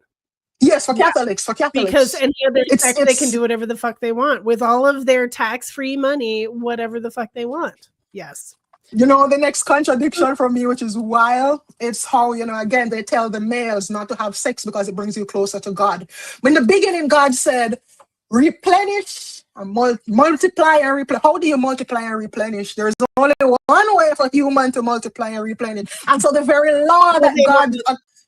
they want to separate you from your power, from your kundalini, from your plasma. Of course, because they know that sexual energy is one of the that's a way. Yes. And that is why they have made sex into what it is today, where it's like just something casual that people don't understand. Like people don't, I say to even clients, I said, I'm not being mean, but I say to them that if you let Tom, Dick, Harry, John, Joe, everybody jump in your coochie, what you think gonna happen? All of them have their demons, and then you have to think of all the demons of all the people that they are having sex with as well. So when you think you're only having sex with John, honey, no, you're having sex with Jane, Philip, John, Jane, Philip, Mary, Paul, Pete. Yes. And when I teach my mentorship, and I also offered this to my students in the psychic development course, I provide a womb clearing process. We work with Yemanja and Oshun. So we clear with Yemanja first, clear with the salty waters, the ocean waters first. And the women and men, you can do this as well. Do it for your testes, because that is your energetic, that's where you're holding everything. It's in your sacral chakra. I don't know if you have ovaries or testes. Just know. Your testes, our ovaries, same thing. So this clearing, and people are amazed at what comes up, and it's not even just intimacy or sexual experiences, but it's also other things that we don't realize we're putting into our wombs, energetics that we're holding in emotions. Emotions are from the sacral chakra. So when people have all kind of crazy emotions and don't work on it, it gets crystallized and it gets absorbed into your sacral chakra, and it stays there, and it impacts the rest of your life. It impacts your choices, your actions, a lot of things. Absolutely. Because if you're also, your creative center is being guided by these energies as well. You're not sovereign in your own energy field, right? Oh, so important. Hey, let's get back to the readings. We had forgotten. All right. So what's the number? So 1, 2, 3, or 4. Right. So if you came in recently, we are picking 1, 2, 3, or 4, and we'll just go in order, I guess. So I feel like this is, I was going to say, I feel like this is 4. When it Okay. came out, I just saw four in my head. Okay, good. So this I'm reading from the Sacred Traveler. So for the people who anybody who choose four, and I also say Cledons, which means innocent oracle. So even if you didn't choose four and this card resonates with you, take it. This is your guides giving you a message. So this is travel lightly, and this card so fits what we are in right now. So this, you see this person here on this garbage bin here, they've chucked everything that no longer see they're going on a journey. And Yeah. so what they have done is they've chucked everything that no longer that can't work on this journey. They've put it into this bin here. So this card is saying some of you need to travel lightly. Some of you need to simplify your life. Take a look at your life and see, does this thing serve me? And this is not just, people and emotions. Go to your closet. I'm seeing in here. I'm saying that because I saw somebody's closet. Go to your closet. If there are things in your closet that you're not wearing, that you're not using, donate it, give it away, do something. Don't keep it there because you're not using that. It accumulates unnecessary energy. If you don't need to have 50 plates, you don't Mhm. need to have 200 cups. I'm Yeah. just saying, simplify your life. And also, somebody here, you need to get rid of the stuff from your ex. Mhm. Yeah. The stuff from your ex, there is somebody on here, the stuff from your ex has negative energy and it is interfering with everybody that tries to come into your life. Remember, we are energetic beings. So you may find that the person who you're talking to, wanting to build a relationship with, they're having like their energies are all over the place, and your ex's stuff that you're still hanging on to, all that energy, because look at it. If you, this is for number four. If you, and like I said though, even if you chose another number, it's okay if this resonates with you. Look at it this way. If you were in a situation with somebody, a relationship, and it went south, it went sour, why do you want to hang on to the stuff that reminds you of what went south, what went sour? Remember, you cannot hold opportunities if you're hanging on to obstacles. Mm. If you are hanging on to, look, see, I have these two crystals. What if somebody comes to and say, Lloyd, I have a big geode for you. If I don't let go of these, where am I going to put it? Where am I going to put it? I gotta free my hands up. So you can't call in new energy and old energy. Yeshua had said you can't put new wine into a dirty bottle, into old bottle. So some of you here, you had an ex, you and that person broke up. It is all right. The soul contract has ended. There's nothing more for you there. And if you want to welcome new connections, you have to start chucking stuff in the. And if you don't want to throw it away, you donate it. But before you donate it, cleanse it. And I'll say this, if you're donating things, please, people, when you donate stuff to other people, because remember, not everybody understands energetics the way we do. So if you are donating stuff to Goodwill or wherever, please cleanse it before Very you go. good. Don't take the whatever bad energy is mixed up in all of that. Go put it over there waiting for somebody else to just take it on. Please cleanse it. So this, like I said, travel light. Now remember, I love how you see this has the trees in autumn and these leaves are all getting orange because these leaves know that, well, you know what, my time to fall off the tree is coming. Yeah. So in order to clear your life up, in order to open passageways, you gotta simplify your life. So that's on my number 4, people. We definitely need to do that before we move. So we're not taking crap that we don't need with us. And I'll tell you something we do in Jamaica. When you're leaving the final, like this is it, you're not going back. When you get to the first crossroad, break a broom and put half over there and half over there. This means you will never. That's an African tradition, Jamaican tradition. Wait. Start over. What do we do? Get a wooden broom. You gotta make sure it's not the plastic broom. So Yeah. you gotta make, the ones they make with the broom touch thing. So Yeah. you get a wooden broom. Whenever you get to the last crossroad, outer where you're going, the last crossing, break that broom in two, put piece over here and piece over there. So it means that you've broken the contract with, you're never going back there. You're done with there. It's only forward for you. So that's the thing we do in Jamaica when we're moving. For the last 2 houses, I have lived at the crossroads. And that is how Hecate came to me, because I've been living at the crossroads for the last 4 years. Well, the crossroad, that is actually fantastic too, because I know that Hecate, she is, the crossroads. But it just helps to, basically, from my understanding of it, is that if there are energies in the old place that are not conducive to you, breaking the broom symbolically keeps them there so they don't follow you. Yeah. Okay. And that's what I grew up like, why is there a broken broom here? And they continue. I'll be like, it was a witch that lived here. Just trust it. Yes, just trust it. Yes. All right. So the next number I seen in my head is 2. And look, a card came off for 2. Solitude. So first thing I'm gonna say is this. Some of your mind is like Times Square on New Year's Eve. You can't hear the voice of the creator. You got so much going on in here that you cannot hear the voice of the creator. Now they say, prayer is how you talk to God. Meditation is how God talks back to you. So if this is for 3, everybody. Yeah, so this is for 3. So this is talking about solitude. Sometimes, in silence, peace prevails. Now this solitude, I'll say, goes many ways. You don't have to clap back and bite back at everybody. So I'm saying this to some people here. People are going to be people, and audacity is at an all-time high, and people are just out here peopling like some crazy people. You don't have to clap back at everybody. Solitude. Sit in solitude. Sit and meditate. You feel, somebody does something or says something, and you be like, go sit and meditate. Yeah. Calm down, because guess what? Sometimes even when you want to react, you don't even realize that that person is doing the same exact thing that you told them to do. This was 2, Erin. This was 2. I'm sorry. I thought you said 3. I'm sorry. No, oh my God. This was 2. This was 2. Correct me. Okay. So sometimes, I just lost my train of thought. That's weird. What just happened? I had a brain freeze. Huh. That is weird.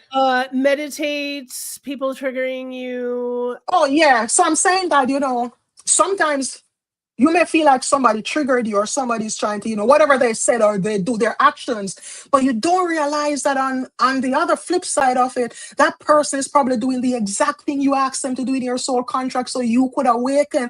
But when you are reacting, you're resisting the awakening, you can't see the lesson if you are reacting. You cannot see the lesson. You cannot learn the lesson if you're reactive. If you're in your feelings, because this is the thing, when you're in your feelings, your ego is just trying to protect you. So your ego is not going to tell you, slow down, there may be a lesson here. Your ego is like, kill them, grab them by the throat. Your ego is like, decimate them. And then the lesson is there. And the other thing is, the lesson, it will never have a loud horn. Your ego is always going to be louder than the lesson. The lesson is, because the lesson already knows. The lesson is just there like, all right, let's see how long we're going to keep this thing going. Sure. I'm here when you're ready. And this brings me to, I just saw the tower card in my head pop up again. Sometimes we have a situation where we feel like it's a tower and it wasn't really a tower, but you were just ignoring all the little red flags. When the universe was like, hey, pay attention. You were like, yeah. You were the monk, you were see no evil, you were yeah. And then what happens is that, you see, when the tower finally happens is when life gets tired of your BS, and life is like, listen, you gonna wake up right now. You gonna wake up and smell the coffee today. And so it slaps you, and then you gotta be like, oh. But right. If you had paid attention before to the little subtle signs along the way, then that wouldn't happen. So solitude, please. Go sit with yourself. If you don't have a meditative practice, start one, begin one. And I'll also say meditation doesn't only have to be sitting. Because I'm going to tell you, I have ADHD, I don't do that all the time. Meditation can be when you're cleaning your house. Yeah. Meditation can be tending to your garden. Meditation can be you cooking a nice meal. Anything you're doing can be meditation. Even your job, you're doing your job and you're sitting there, you can be meditating. Meditating, you don't have to. Yeah. Because when you're meditating, you're not looking with this, you're looking with this. Yeah.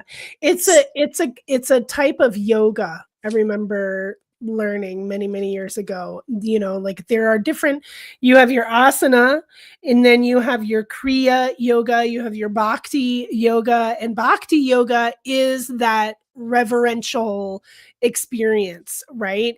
And so you can be in bhakti washing the dishes. You can be in that place where I am so grateful I have a house. I'm so grateful I have this food. I'm so grateful. And that just holding that caretaking. I mean, like that's how like Buddhist temples stay pristine, because while they are being cleaned, they're meditating on the pristine nature of life itself. Make your entire life a meditation. So for me, that's how I do it. I do it where I don't have to slip in and out of meditation, because my entire life, everything I'm doing is a meditative process. It is a meditation. That's And you see, when you begin to get into that, thanks, Patrick. you realize that in some ways, life slows down, so to say, because now you start noticing more. And something that I do too, I'm always journaling, so I use my phone. I'm a technology person, so I'll tell you that. And one of the reasons why I'll say, for me, I don't fight technology, so to say, because being in the Akashic records, one of the craziest things I've ever seen was sentientness. Doing this reading for this lady, and she was feeling unworthy. She was feeling a lot of things, and it's like her life was just not going right. And her guides wanted to remind her who she is. This lady is a goddamn galactic commander.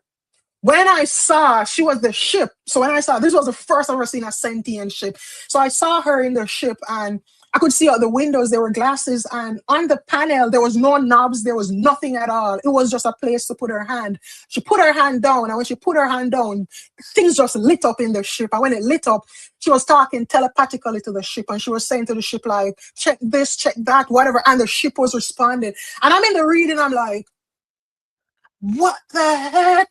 And they said, my guys, they explain, and I have one dream that I remember from being, I don't know, taken away or whatever it is, and the technology that I saw, I was mind blown. And I have Nordic guides. My guides are the Nordic Pleiadian people. And they said to me, the technology, they say, we don't even show you all the technology because your brain can't comprehend it. I believe they that. They said the technology, it is wild. So back to what I was saying with I don't know about Android. I'm an Apple person. Sorry, I can't help it. Apple earpods, laptop, what? Google.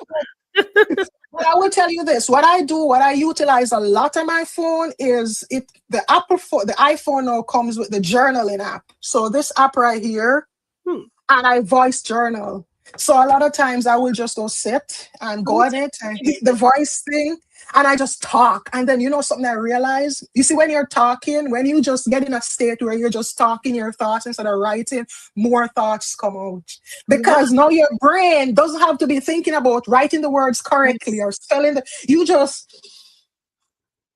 let your thoughts float. And I do that, and something no, I'll tell you what, I use this watch for health reasons. So Chantal, unfortunately, it is for health reasons why I have it. And it actually helps me. I'll tell you what, it actually helps me a lot. It has saved me from having heart attacks already. So I understand. Yes, because it tells you, it warned me, like it woke me up out of my sleep, and it was making the vibration of my hand, and it woke me up out of my sleep and saying my AFib is not right. And then I woke up, my chest was like burning. So, and also, and I was starting to have sleep apnea too, and it helps me. So basically, if that's how, because I don't want to use a CPAP, Jesus. Oh, I know. So what it does is it checks my breathing and all of that, and if anything goes out of the typical range, it alerts me before anything happens, so I can go get medical help before. And I'll tell you what, I understand. I am not one of those persons who you know what you're getting into. Yes. And I'm not 100. I'm not gonna say I'm 100% spiritual and I reject everything, because I understand that where we are at now, I can't do that if I want to be alive. And I'm not gonna. So I would say, Chantal, need to improve the technology, though. Improve. But the thing is, all of this technology is created to use the energy of your body, and so I don't believe that they will anytime soon change how things are, because the wireless area network of your body, it's being used, and it's been used since the 90s. They've known about it since the 50s, but ever since we've had wireless phones, that wireless is using the electricity of our body. And so the technology is not going to improve until they figure out how to use the ether instead. They know, they just don't want to do They it. just don't want to do it. Yeah. They know, they just don't want to do it. Like, just like the stuff that Tesla did and all of that. They know, but just exactly. Then they can charge us for every transfer of Mhm. energy. Yeah. 2 more cards and then we're gonna have to close up shop here. I'm enjoying this so much. Our time together. Ooh, damn. Lying out. So, and I'm gonna, you know what? So I have 4 cards here. These 4 cards are gonna be for the 2 numbers that are left. So that's how we're gonna do this. Great. So, first card we have, hold on, grounding, grounding, grounding, grounding. And this for says 1 go or for 3? 1. So the first 2 cards are going to be for 1 and then the other 2 are for 3. So for 1, we have grounding, grounding, grounding, grounding. So this is saying go deep, explore your roots. Now, there are 2 things that are coming up with this because other than this person sitting here grounded, I saw the root chakra. I saw the red, the brilliant red of the base chakra. Now, this is saying go deep, explore your roots. For somebody that is here, you need to check this is about ancestry. I'm hearing in my head that, your ancestors are waiting for you to, I don't know, there's like something that you need to do, but they're saying that you have to check your roots. You have to check your ancestry. Like there's something in your family. I don't know if it's a sickness. I'm hearing fibromyalgia. Does anybody here have something like that?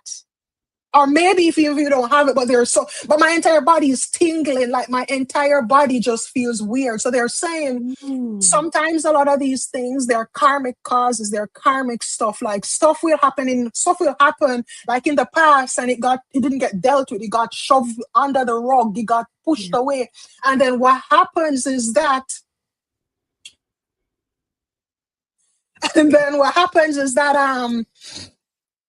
that gets passed down. It gets passed on until someone decides that, you know what, I'm gonna investigate this. I'm gonna figure this out. And I'll give you an example.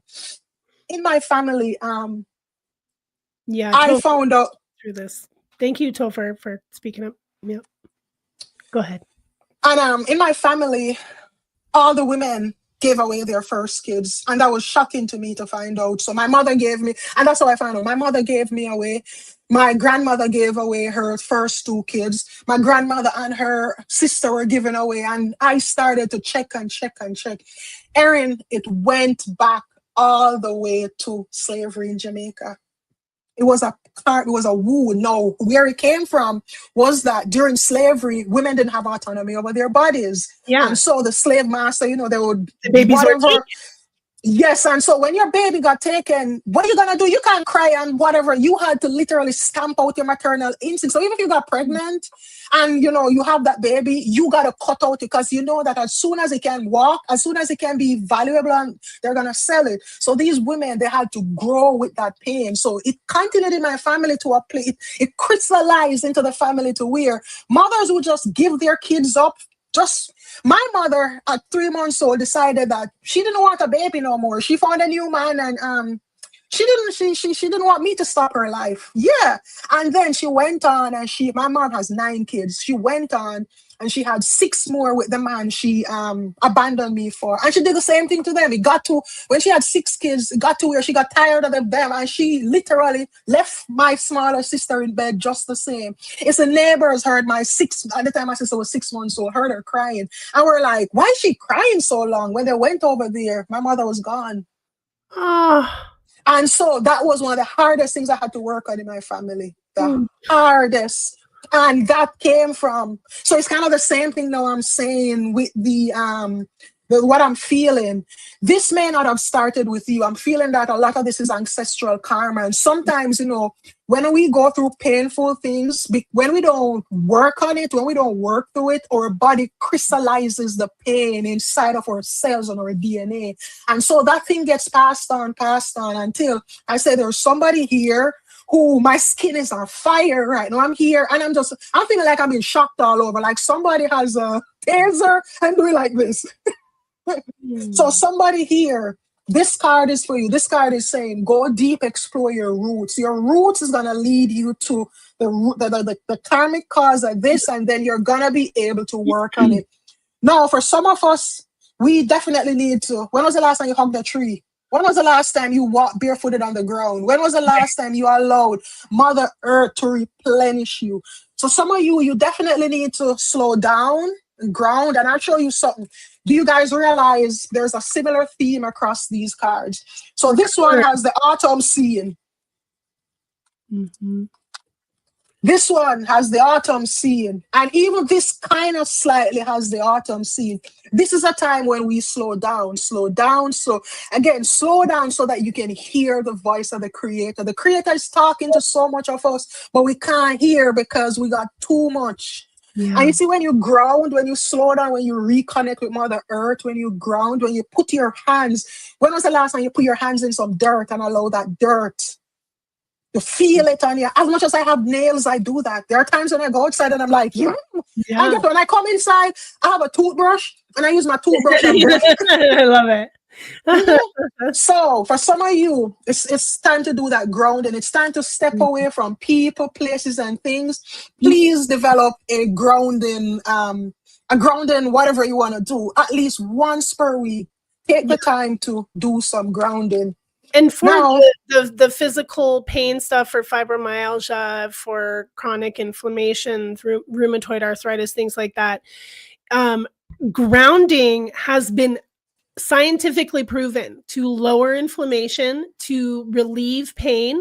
So the earthing company, right? So earthing.com, they have a ton of research that proves that grounding is good for you. And of course, it's to help sell their earthing equipment and stuff like that, which I have and I love and I totally promote. You know, I think everybody should have.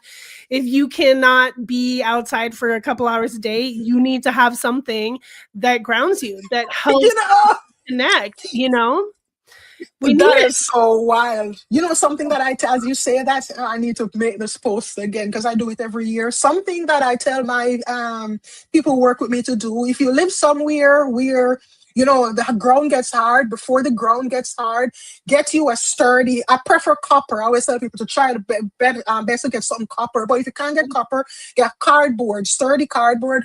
Go dig some dirt. But before you dig it, talk to Mother Earth and tell her that, what you want it for. Go dig some dirt, put it in that box. When you put it in the box, you can put it wherever you want in your house. When it gets too cold where you can't go outside, if you can sit in a window where sun, you can put your hands and your feet in it. All you got to do is spritz that dirt to get it damp, and you put your hands and your feet and you ground and you ask Mother Earth to take whatever energy. When springtime comes back, the hole that you took it from, you go back to that hole and you thank Mother Earth and you put that dirt back, and then you ask her, transmute whatever dense energies came from you during the 2-3 months you were using it back into the earth. And you can make that a ritual that you do. And I tell that to people who live places where it snows, where they can't go outside. And so you have that, and that grounds you. Yes, so necessary. That's a brilliant idea. And if you can't touch the ground because it's, because of snow or anything, those trees are still standing. Yes. So lean against a tree, hug a tree, make out with the tree, like whatever you need, and get that loving energy from the tree. Awesome. Yup. Our final reading, then we got to go. So the next card now is crossing bridges. Man, do you guys see the theme in all these cards? It's all about letting go. So this card says it is time for healing, mending, connecting, mending, and releasing. So what this simply means is that some of you, it's a time for healing. There may be things within yourself, because the first healing, we tend to want to help everybody heal, but we forget ourselves. The first healing is self-healing. So this is a time for healing anything that's discordant within yourselves. If there are people in your life who, things have been discordant, it is time to heal it. Now, something that I tell people that I work with too, if you have someone and talking to them is you can't get through to them, circumvent it. So I like to say, put it in the God box, meaning before you go to bed, you're going to sit and you're going to write out everything you want to say to that person. Get all your thoughts out on a piece of paper. You're going to fold it, put it under your pillow. When you're falling asleep, you're going to ask your spirit guide to take that message to their spirit guide so they can slowly whisper it to them to soften them up so that they become a little bit more receptive to whatever you are trying to say. And that is something I've never had anyone do that and come back and say it didn't work. You may need to do it. Oh, yeah, you know, I like to tell people, do it in 7-day intervals. If you do it for 7 days and it doesn't work, just continue the 7 days until it works. And you just consider that you're putting it in the God box. You're letting God and the ancestors and the angels and the guides take care of it and have them talk to that person, you know, whisper to that person to soften them up. So for some of you, that's the healing. Some of you, it's all about connecting. When was the last time you reached out to your family? Sometimes, you know, when was the last time you reached out to that friend who you haven't heard from in a long time? Remember, we all have lives, and sometimes you may be saying, no, that person, they haven't, why don't they call me? You never know what's going on. We are all fighting unseen battles. I saw Laura post somewhere, so we're all in a fight club.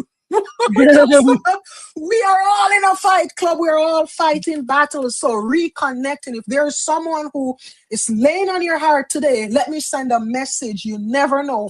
Some of you, it's mending. For some of you, it is mending. It is, you know, are there people around you that situations that needs mending? And then some of you, it's releasing, it's letting go. It's literally crossing this bridge and never coming back over this bridge again. But also, sometimes before you release, if you don't heal, and if you don't do all of these things before you release, it's going to keep running after you. Wow. It's going to keep running after you. Break the broom.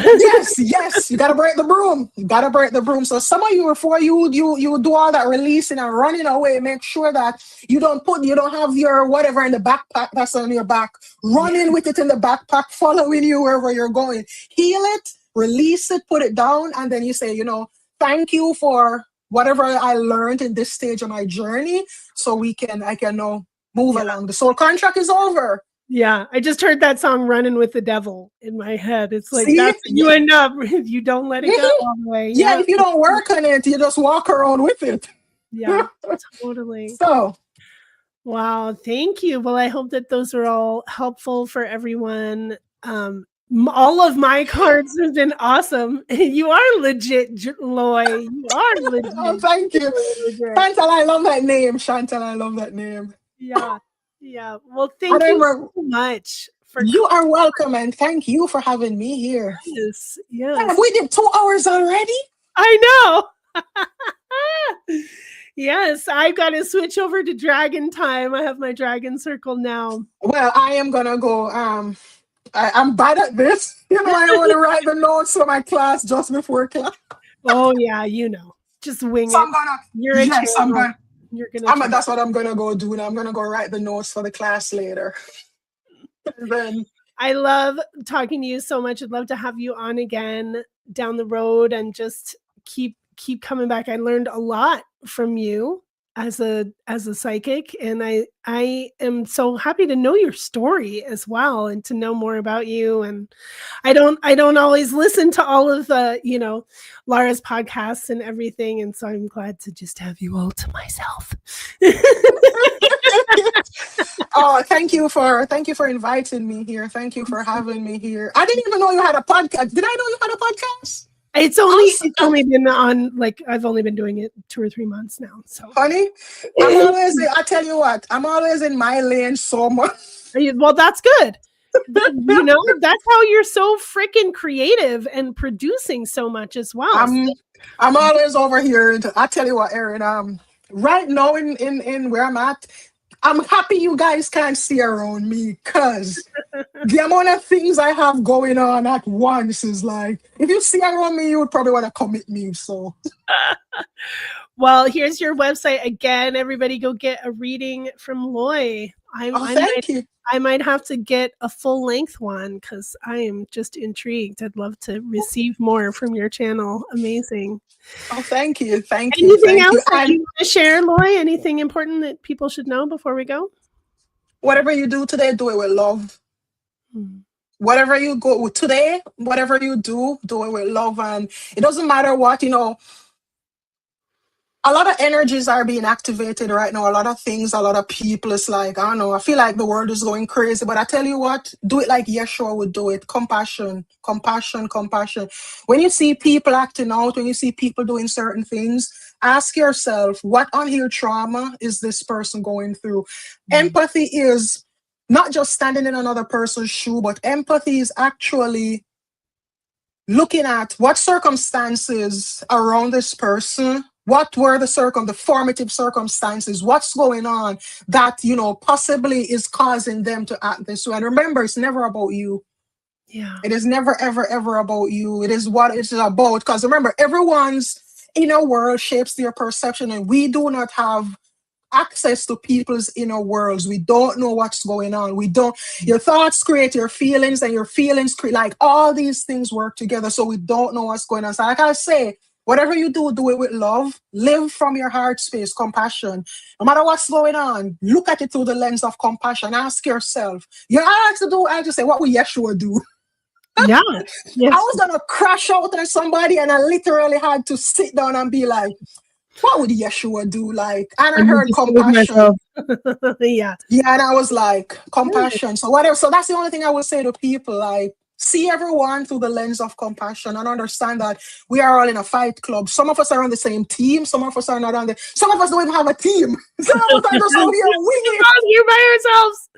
Absolutely. Well, thank goodness for our beautiful community that we have all of these lovely people who love us so much and also produce their own light in the world. Thank you all. Thank you, Loy. Thank you. You are welcome.